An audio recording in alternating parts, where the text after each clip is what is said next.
Anyone who's ever appeared in a play will be familiar with the term prop. A prop is any object with which an actor has to interact with.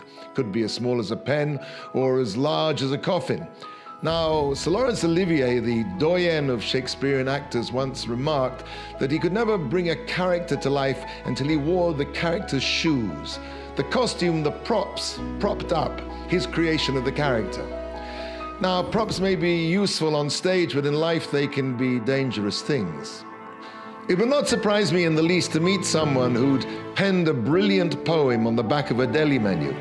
Someone, however, who'd managed to do the same thing while using a Cartier fountain pen on an antique writing table in a Soho loft. That would seriously surprise me.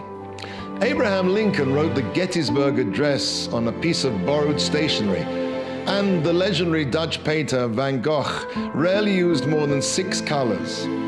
The less we understand what we're trying to achieve with our lives, the more we need the trappings, the props. Which is why there are so many second-rate art directors with state-of-the-art Macintosh computers and so many second-rate photographers with this week's cutting-edge digital camera. In life, being dressed for the part is not enough. You have to be the part. Our soul is pure. It's a part of God from above. Nothing we can ever do can pollute the soul itself. However, we can make it pretty grubby.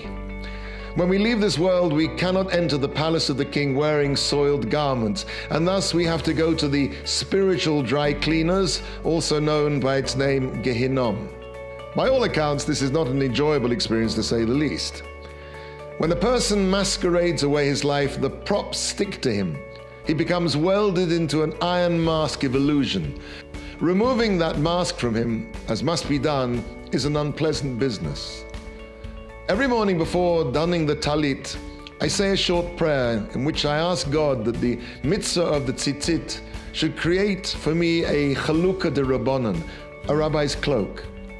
When we live our life devoid of the costumes and the props of this world, our good deeds and our mitzvot bedeck us in the world to come with the rabbi's cloak, a beautiful garment of glory and splendor.